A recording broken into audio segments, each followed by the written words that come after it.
देश में एक बहुत बड़ी कॉन्स्पिरेसी चलने वाली है। मैं आपको ये बात बताना चाहती हूँ क्योंकि देश में आप ये सुन रहे हैं कि हर राज्य से आपको अलग अलग खबरें सुनाई दे रही हैं। कहीं उत्तर प्रदेश के, आपके पश्चिमी उत्तर प्रदेश सहारनपुर से आपको ये खबर मिलती है कि एक बजरंग दल के कार्यकर्ता को चाकू घोंप के मार दिया जाता है। तो कहीं बिहार के सीतामढ़ी से ये बात पता चलती है कि एक लड़का, एक युवक जो है पान की दुकान पे बैठ करके नुपुर शर्मा का वीडियो देख रहा था, तो कुछ अज्ञात लोग 3-4 का गुट बना करके आते हैं और उस पर चाकू से वार कर देते हैं। तो कहीं ये पता चलता है कि राजस्थान के सांसद जो कि आपके पार्लियामेंट में बैठते हैं, उनको भी आपको धमकियां मिलनी शुरू हो जाती हैं। अगर मैं उस सांसद का नाम मैं थोड़ा भूल रही हूँ, आपको बता दूं, उन सांसद का नाम है करोड़ीमल मीना जी नाम है। उनको जो है, उनको भी धमकियां आ रही हैं। ऐसे तमाम ऐसी बातें जो हैं वो देश के हर कोने से आप सबको सुनाई दे रही हैं। ऐसी धमकियां भी लोगों तक आ रही हैं।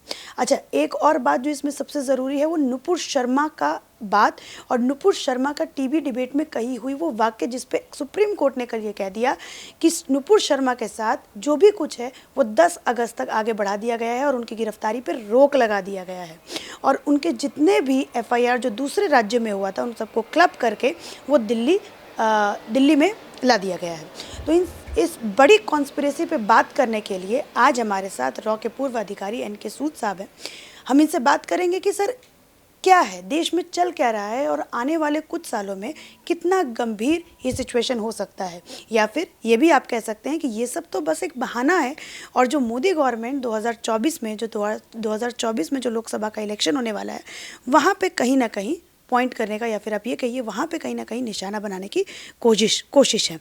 चलिए इसी के साथ वीडियो को शुरुआत करते हैं और NK सूद सर से हम बातचीत की शुरुआत करते हैं। सर, आपका बहुत बहुत स्वागत है हमारे चैनल पे।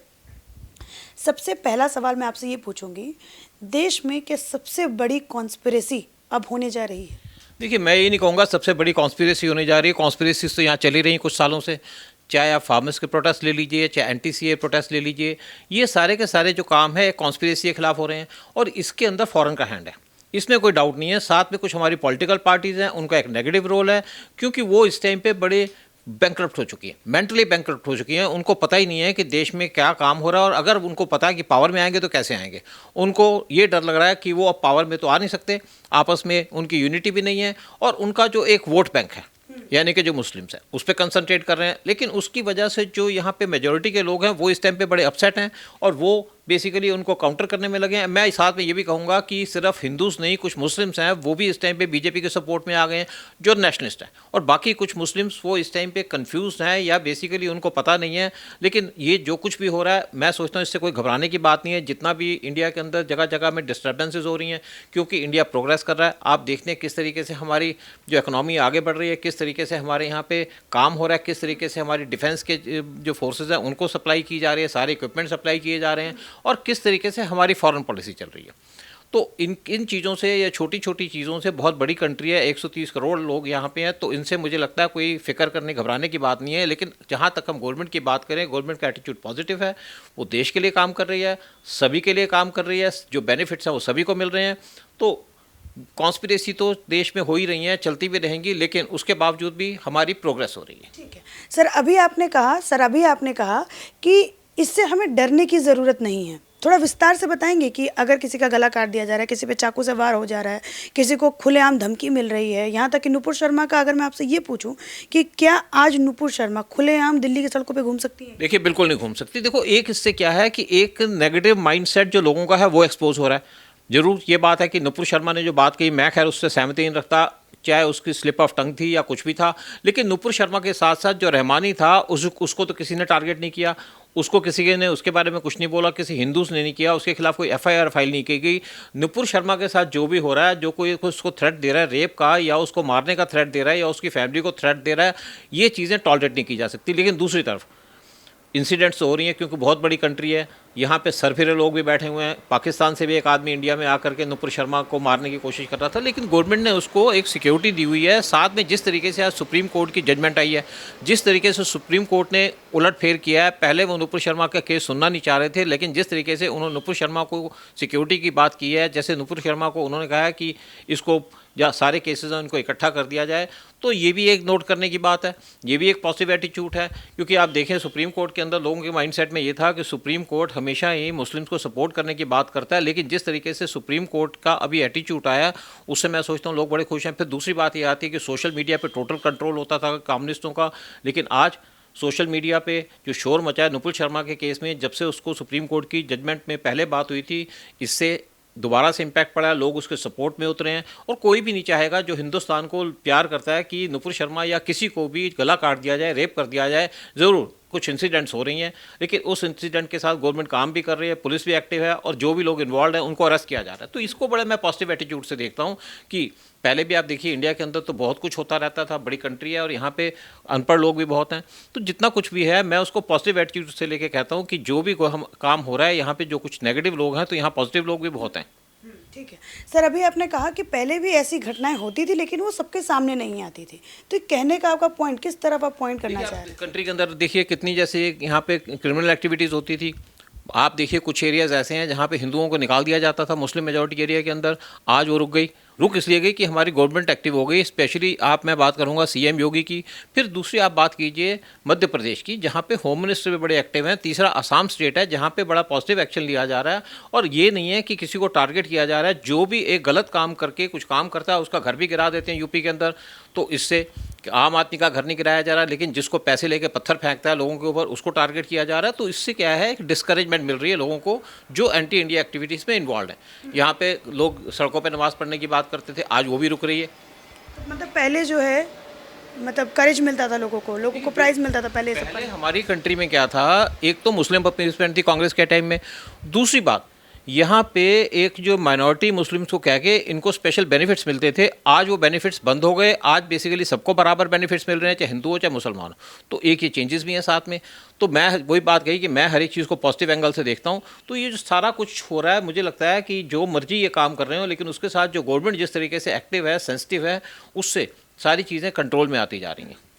सर, क्योंकि आप इंटेलिजेंस में काम कर चुके हैं, आप रॉ के अधिकारी रह चुके हैं, तो मैं आपसे ये सवाल पूछना चाहूँगी, ये जो बांग्लादेश या फिर आप पाकिस्तान कहिए, इसका एटीट्यूड अब क्या होगा? अब ये क्या मतलब इनका क्या है? देखिए पाकिस्तान एक फेड स्टेट है। पाकिस्तान हमेशा ही इंडिया के अंदर इंटरफेयर करता था, लेकिन आज पाकिस्तान बैंकरप्ट हो चुका है। और पाकिस्तान अगर बैंकरप्ट हो चुका है, वो इसलिए हो चुका है कि उसको पिछले 3 साल से FATF के ग्रे लिस्ट में डाला हुआ है। पाकिस्तान के पास पैसे नहीं बचे, डॉलर नहीं बचे।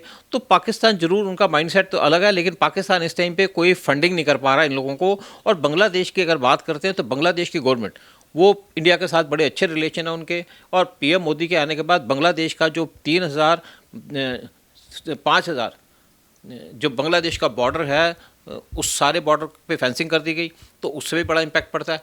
बांग्लादेश से इन्फिल्ट्रेशन होती थी। तो बेसिकली पाकिस्तान का तो कोई औचित्य नहीं है इस टाइम पे। बांग्लादेश इंडिया को पूरे सपोर्ट करता है, इंडिया से पूरी डिस्कशन करता है कोई भी इशू। तो गवर्नमेंटों की तरफ से कोई नहीं है, लेकिन यहाँ पे कुछ फंडामेंटलिस्ट बैठे हैं, वो जरूर यहाँ पे कुछ ना कुछ गड़बड़ करने की कोशिश करते हैं। लेकिन उसके साथ उनको डील करने की बात भी है। जैसे मैंने कहा कि बांग्लादेश का बॉर्डर सील कर दिया गया है, और पाकिस्तान का भी काफ़ी बॉर्डर सील है। जरूर 1, 2, 4 आदमी यहाँ से घुस के आ जाते हैं, वो बात दूसरी है। लेकिन इनके बेसिकली, लेकिन दूसरी बात यह है कि जो भी आज हमारी कंट्री में हो रहा है, उसके ऊपर कोई आपको वर्ड से रिएक्शन नहीं मिल रहा, गल्फ से रिएक्शन नहीं मिल रहा। अगर गल्फ ने एक स्टेटमेंट दे दी नुपुर शर्मा के केस में, उसके बाद किसी ने कोई एक्शन नहीं लिया, कोई इंडिया की बॉयकॉट नहीं हुई। और बेसिकली जो ये माइंडसेट है, ये माइंडसेट जो इसके यानी कि इंडिया, पाकिस्तान, बांग्लादेश के जो मुस्लिम हैं, कुछ लोगों का ऐसा माइंडसेट है। लेकिन उसके अंदर भी बहुत से ऐसे मुस्लिम्स हैं जो इस चीज़ को, इनको सपोर्ट नहीं करते, और लार्ज मेजॉरिटी वो इस टाइम पे चुप हैं। और मुझे लगता है कि ये बेसिकली जितने भी लोग चुप हैं, ये भी कुछ देर में वापस आके सपोर्ट, इंडिया को सपोर्ट करेंगे, क्योंकि इनको फाइनेंशियली भी सपोर्ट मिलती जा रही है गवर्नमेंट से। अच्छा सर, आपने कहा कि लार्ज मेजॉरिटी जो ऐसी है जो इनकी हरकतों से चुप हैं और वो कहीं ना कहीं इनकी हरकतों से नाराज़ हैं। लेकिन हमें टीवी डिबेट्स में कहिए या फिर आप ये कहिए, ऐसे ऐसे कई मौलाना हमें सोशल मीडिया पे देखने को मिल जाते हैं जो इन लोगों को इनकरेज करते हैं, जो इन लोगों की बातों को इनकरेज करते हैं, सरतन से जुदा की बात करते हैं, कहते हैं कि नुपुर शर्मा ने जो कहा वो एक तरीके से कहिए कि अल्लाह का हमें देन है कि अब गजवाए हिंद जो है वो हमारा आगाज़ हो चुका है। इस पर क्या कहिए? गजवाए हिंद पे जो इन्होंने बात की है, वो कहते हैं कि 10% मुस्लिम उनको सपोर्ट करेंगे तो हम ये कर देंगे। यहाँ पे 500 साल कहा जाता है कि मुस्लिम इंडिया के अंदर रूल कर रहे थे, क्या हो गया? क्या सारे हिंदू कन्वर्ट हो गए? और दूसरी बात यह है कि इस टाइम पे कांग्रेस का रूल नहीं है, बीजेपी का रूल। अब देखिए जहाँ टीवी डिबेट की बात है, तो जो निपुल शर्मा के साथ इन्वॉल्व था डिबेट के अंदर, क्या उस आदमी को टीवी डिबेट में नहीं बुलाया गया दोबारा? क्यों बुलाया गया? क्यों उसके खिलाफ FIR नहीं फाइल की गई? एक ये बड़ी भारी गलती है। और दूसरी बात, ये जो टीवी डिबेट में मौलाना आते हैं वो वही मौलाना आते हैं कुछ जो सिलेक्टेड मौलाना है। अगर कुछ यहाँ पे जो मुस्लिम्स टीवी डिबेट में आते हैं वो नॉर्मल बात करते हैं तो ये मौलाना बड़े डिस्टर्ब भी हो जाते हैं। लेकिन ये जो टीवी वालों का एक जो नेगेटिव एटीट्यूड है, यानी कि वही मौलाना को बार बार बुलाना जो यहाँ पे इंडिया को गाली देते हैं या हिंदुओं को गाली देते हैं, वो इनका एक माइंडसेट गलत है।